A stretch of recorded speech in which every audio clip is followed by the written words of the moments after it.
Moss. Now, here's an idea that originated from questioning by a Manx Radio reporter. Plans for a new intergovernmental body, which aims to improve cooperation between the Celtic countries, has now been drawn up. Now, the Celtic League produced its blueprint for a Celtic Council, and the resulting document has been discussed. It was at the League's annual general meeting in Cornwall, down there in the southwest. The League's Director of Information, Bernard Moffatt, told Jason Roberts the germ of the idea first appeared in Manx Radio studios. I gave an interview up here a couple of years ago, which was picked up by the current General Secretary of the League, Richard Talbot, at the 2008 AGM in Dublin.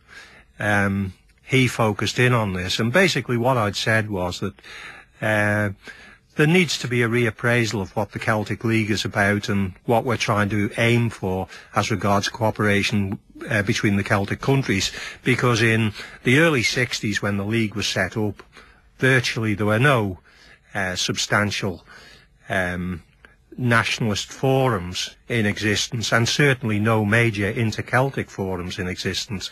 Well, of course, there's been dramatic changes. There's the Assembly in Wales, the Parliament in Scotland, there's the British-Irish Council, which now promotes contacts, and there's a whole range of institutional contacts as well at both regional and inter-Celtic level. So very much the Secretary-General was looking for authority from the Celtic League to proceed and carry out an assessment of this. And again, he's a real beaver for work. I've got to hand it to him. He's produced a really substantial document, but it's really aimed at promoting a discussion about how best cooperation can be developed across the Celtic countries to complement or even develop those which exist at the moment. And there are, as I say, a whole range of forums at present ongoing. The British-Irish Council is probably the best known, but that goes beyond the Celtic remit, if you like, because of course it includes the English part of the British Isles as well, and the other dependencies. But we have other forums like the Memorandum of Understanding between the Welsh Government and the Bretons, which brings them into the orbits at a more sort of lower or basic level, if you like. You have the agreements between Highlands and Islands and Nova Scotia about the Gaelic language and forums like that. So Richard has done a major job and looked at virtually every example that exists of these type of forums and councils, everything from the Nordic Council to the Arab League, and said, what are good models here, what are bad models, and can we stimulate some debate?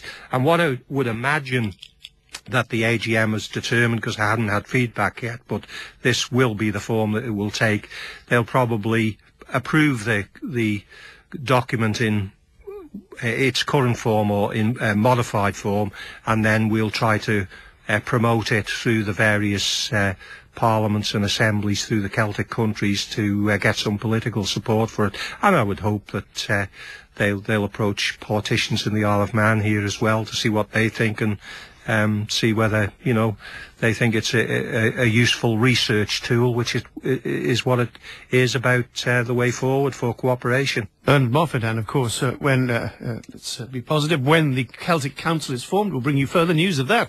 It's 18 minutes